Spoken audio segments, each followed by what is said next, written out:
Hi guys, welcome to my new blog. कैसे हैं आप लोग? आशा करती हूँ आप सभी अच्छे होंगे।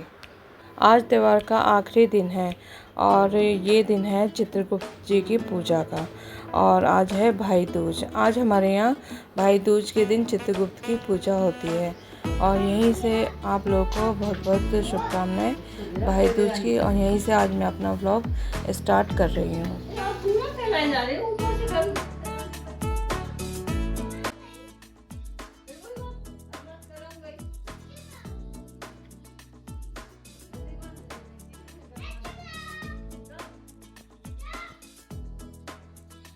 और सुनिए, तेजस पीछे अपनी दादी के साथ लड़ाई कर रहा है। और तेजस को जैसे ही पता चला कि मम्मा वीडियो में बोल रही हूँ, एकदम से चुप हो गया कि मम्मा तो वीडियो बना रही है।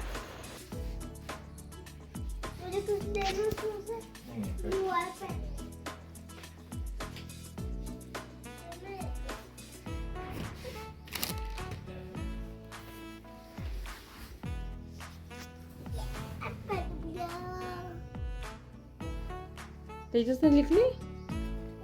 भगवान जी की चिट्ठी नहीं लिखी?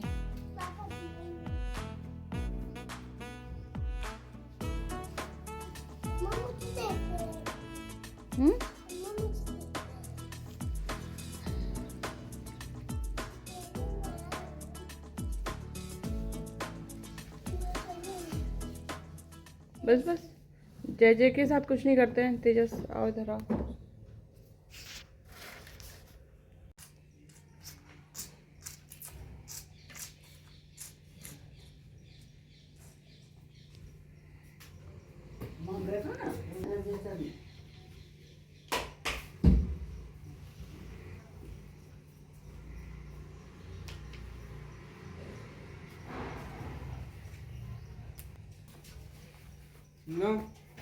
तेजस आओ, लिखो आप।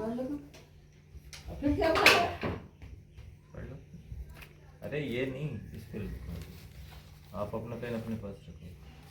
तेजस आओ, लिखो। चलो लो, भगवान जी को लेटर लिखो। यहाँ से लिखना है। तेजस आगे आ जाओ थोड़ा। इस लाइन से ऊपर देख लो हमने क्या लिखा है। देखो कैसे बनाया है। वो बनाओ। बड़े ऊंचे हाथ पकड़ के कराते हैं। बड़े ऊंचे। हमारे यहाँ आज के दिन दवात पूजा होती है और दवात पूजा के करने के बाद हम लोग सब फिर पूजा करते हैं। उसके बाद भाई दूज की। बनाओ।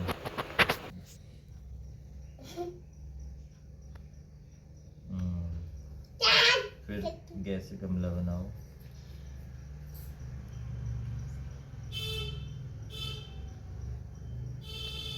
अरे वाह, तेजस उल्टा क्यों बना दिया? पकड़ने नहीं दे रहा ना। नहीं, मैं ही लिखूंगा।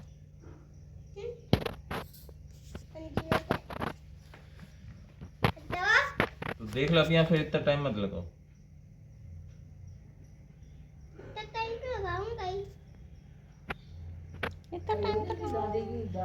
चलो आप साइड में बैठ के लिख लो, है ना?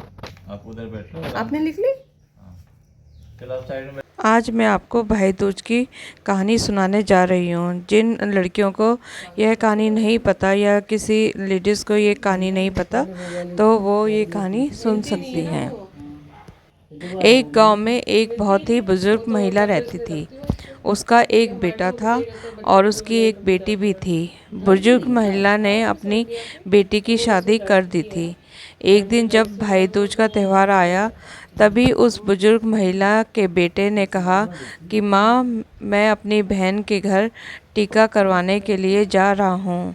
इसके बाद उसकी माँ ने कहा, बेटा, हम लोग बहुत गरीब लोग हैं, तुम टीका करवाने के बाद अपनी बहन को क्या दोगे?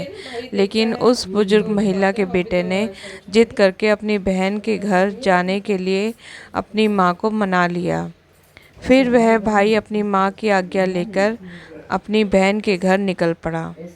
जैसे ही वह थोड़ी दूर पहुंचा, तब उसको एक बहुत ही गहरी नदी मिली और वह उसे कहने लगा कि मैं तुम्हें अपने पानी में डुबोकर मार डालूंगी, क्योंकि मैं तुम्हारा काल हूँ। इसके बाद वह भाई उस नदी से कहता है कि तुम मुझे थोड़ी देर की मोहलत दे दो, मैं अपनी बहन के घर टीका करवाने जा रहा हूँ। जब वह वहाँ से वापस आऊँगा तब तुम मार देना। इसके बाद वह नदी भाई को आगे जाने के लिए रास्ता देती है और वह भाई आगे की ओर चल देता है। थोड़ी दूर पहुंचने के बाद उसको एक शेर मिलता है जो कहता है मैं तुम्हें खा जाऊंगा। इसके बाद वह भाई शेर से कहता है कि अभी नहीं, मैं अभी अपनी बहन के पास टीका करवाने जा रहा हूँ। जब मैं लौटकर आऊँगा तब तुम मुझे खा लेना। फिर भी उस भाई को आगे जाने के लिए रास्ता है। फिर जब वह भाई आगे की ओर बढ़ने लगा तो कुछ दूर पहुंचकर उसको एक सांप मिलता है और वह भी भाई से कहता है कि मैं तुम्हें मार दूंगा। वह भाई उस सांप से कहता है कि मैं अभी अपनी बहन से टीका करवाने जा रहा हूँ, जब मैं लौट के आऊँगा तब तुम मुझे मार देना। वह भाई आगे की ओर चला जाता है और थोड़ी ही देर में भाई बहन के घर में पहुंच जाता है। जब वह अपनी बहन के घर पहुंचता है तो घर के बाहर से आवाज़ लगाता है, लेकिन घर के अंदर उसकी बहन सूत काट रही होती है। सूत को काटते वक्त उसका धागा टूट जाता है और वहाँ के लोगों की यह मान्यता थी कि अगर सूत काटते वक्त धागा टूट जाए तो बाहर कोई भी बुला रहा हो और बिना आवाज़ करे और बिना धागा को जोड़े चली जाए तो वह व्यक्ति मर जाएगा। वह बिना आवाज़ किए और धागा जोड़ने लगती है, लेकिन जब भाई के आवाज़ लगने पर उसकी बहन नहीं आती है तो वह वहाँ से जाने लगता है। तभी उसकी बहन उस धागे को जोड़कर तुरंत अपने भाई के पास जाकर उसको रोकती है और उसको अपने घर ले जाती है। वह बहन अपनी पड़ोस में रहने वाली महिला के पास जाती है और उससे पूछती है कि भाई दूज के दिन क्या बनाया जाता है। तब वह महिला उसको बताती है कि तुम तेल से अपने चूल्हे को लीपो और घी में चावल पकाओ। वह बहन घर जाकर पड़ोस के द्वारा बताई हुई चीज़ों को करने लगती है और तभी उसका भाई उससे कहता है कि बहन मुझे बहुत ज़ोरों से भूख लगी है, लेकिन उसकी बहन पड़ोस की महिलाओं की बातों में आकर काम कर रही होती है। जब उसका भाई रसोई में जाकर देखता है, वह अपनी बहन से कहता है तुम बहुत भोली हो, जिसके कारण तुमको लोग पागल बना देते हैं। तुमने कभी घी में चावल पकते हुए देखा है क्या? और तेल में कभी चूल्हे को लीपा जाता है? तुम गोबर से चूल्हे को लीपो और पानी में चावल पकाओ। वह बहन अपने भाई की बात मानकर वही करती है जैसे उसका भाई करने के लिए उसको बोलता है और वह खाना बनाकर अपने भाई को खिलाती है और थोड़ी देर बाद ही वह अपने भाई को टीका कर देती है। जब उसका भाई अगले दिन वापस अपने घर जाने के लिए कहता है तब उसकी बहन अपने भाई के लिए रास्ते में ले जाने के लिए कुछ लड्डू बनाकर रख देती है कि इसको रास्ते में भूख लगे तो खा लेना, और उनमें से कुछ लड्डू अपने बच्चों के लिए भी बचा लेती है। जैसे ही उसका भाई चला जाता है, उसकी बहन के बच्चे जब खाने के लिए जिद करने लगते हैं तो वह अपने भाई के लिए बनाए हुए कुछ लड्डू जो अपने बच्चों के लिए बचा लेती थी तो वह अपने बच्चों को दे देती है और तभी उनके बच्चों की नज़र उस लड्डू में पड़ती है जो एकदम से नीले हो रहे होते हैं। जब वह जाकर रसोई में देखते हैं तो उनको पता लगता है कि उनकी माँ ने जो लड्डू बनाए हैं उनमें सांप मर चुका है और उसी से ही हमारी माँ ने लड्डू बनाए हैं। इसके बाद वह अपनी माँ को जाकर सारी बातें बताते हैं, जिसको देखकर वह बहुत ही दुखी हो जाती है और तुरंत अपने भाई के पीछे पीछे भागती है। रास्ते में कुछ दूर जाने के बाद उसका भाई उसको मिल जाता है। वह तभी उसकी बहन उससे पूछती है कि भाई तुमने लड्डू तो नहीं खाए? उसका भाई कहता है कि नहीं, और अभी तो मैं पेड़ के नीचे आराम कर रहा था। लेकिन तभी उसका भाई कहता है तुमने मेरी जान आज तो बचा ली, लेकिन तुम मेरी जान कब तक बचाओगी? और अपनी बहन को अपने साथ हुए रास्ते में सभी चीज़ों के बारे में बता देता है। उसकी बहन अपने भाई को अकेले नहीं जाने देती और उसके साथ जाने के लिए कहती है। उसका भाई अपनी बहन को साथ आने के लिए मना कर देता है, लेकिन उसकी बहन जिद करने के लिए अपने भाई के साथ जाने के लिए करने लगती है। कुछ दूर चलने के बाद जब बहन को प्यास लगती है तो वह अपने भाई से कहती है, भाई मुझे पानी पीना है, बहुत ज़ोरों से प्यास लगी है। उसका भाई कहता है कि यहीं पास में एक तालाब है, रुको मैं उस तालाब से तुम्हारे लिए जल लेकर आता हूँ।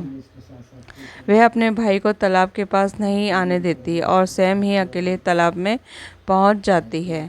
जब तालाब के पास पहुंचती है तो उसको उस बुजुर्ग महिला मिलती है। वह बुजुर्ग महिला तालाब के पास देखकर उसकी बहन उससे पूछती है कि आप कौन हो। वह बुजुर्ग महिला बताती है कि मैं एक भाई का इंतज़ार कर रही हूँ। उसकी बहन ने एक सांप को मारा है, जिसके लिए मैं उसका काल बन कर बैठी हूँ।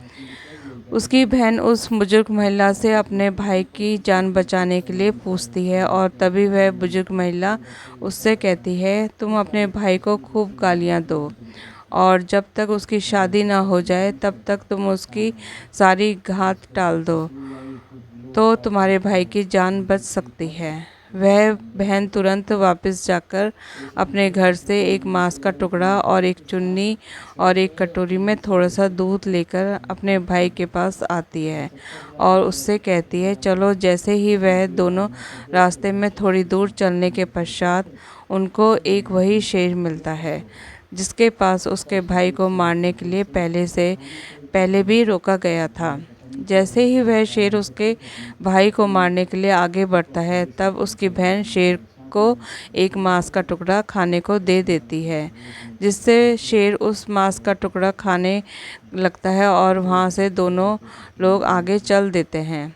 आगे पहुंचकर जब थोड़ी दूर पर वही सांप मिलता है तो वह सांप अपने साथ लाई हुई एक कटोरी में दूध को सांप के आगे रख देती है, जिससे सांप दूध पीने लगता है और वह लोग आगे चलने लगते हैं। आगे जब नदी के पास पहुंचते हैं तब उसकी बहन नदी को एक चुन्नी देती है, जिससे नदी प्रसन्न होकर उनको आगे जाने का रास्ता दे देती है और थोड़ी देर पश्चात वह लोग अपने घर पहुंच जाते हैं। घर पहुंचकर उनकी मां ने अपने दोनों बच्चों को देखकर बहुत खुश हो जाती है, लेकिन उसकी बहन अपने भाई को गालियां देना शुरू कर देती है। यह देखकर माँ बेटे दोनों बहुत आश्चर्यचकित हो जाते हैं और थोड़े दिन गुजरने के बाद जब अपने बेटे का विवाह करने लगती है, तब विवाह के लिए जब निकासी की बारी आती है तब उसकी बहन कहती है, पहले मेरी निकासी करो और मेरे भाई को आगे के रास्ते से नहीं पीछे के रास्ते से लेकर जाओ। बहन के ऐसा बोलते ही आगे का दरवाज़ा टूटकर गिर जाता है, जिसको देखकर सभी लोग हैरान हो जाते हैं और फिर सब फेरों की बारी आती है। तब उसकी बहन कहती है कि पहले मेरे फेरे करो, मेरे भाई के बाद में करना। यह बोलते ही वह आगे आ जाती है और पहले फेरा कर देती है, जिससे वह आग को बुझा देती है और वहाँ पर चारों तरफ आग लग जाती है। जब सुहागरात की बारी आती है तब उसकी बहन कहती है, मैं भी इन लोगों के साथ में जाऊंगी।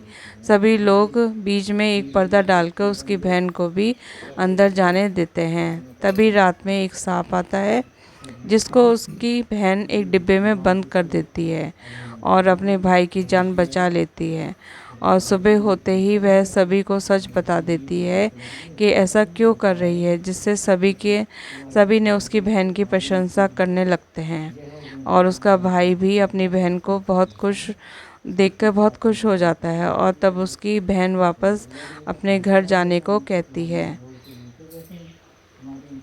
तो कथा का सार यही है कि जैसे भगवान ने उसके भाई की आयु लंबी करी, वैसे ही सभी के भाइयों की आयु लंबी करे भगवान, और सबसे यही विनती है कि ये भाइयों की रक्षा करे जैसे उसके भाइयों की रक्षा करी है।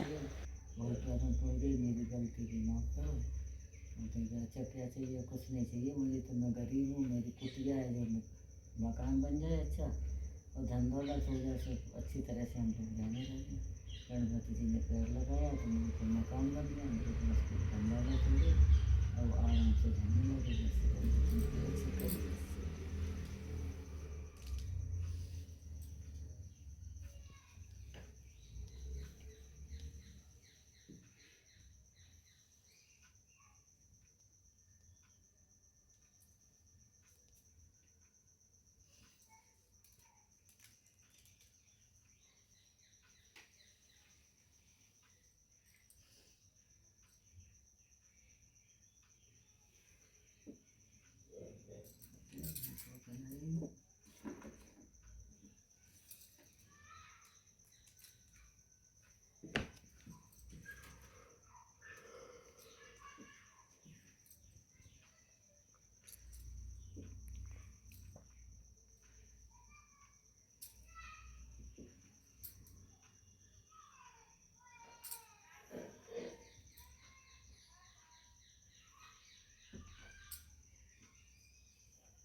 हमारी पूजा समाप्त हो गई है और आज भी हम लोगों ने थोड़े बहुत पटाखे छोड़े हैं भाई दूज के उपलक्ष्य पर।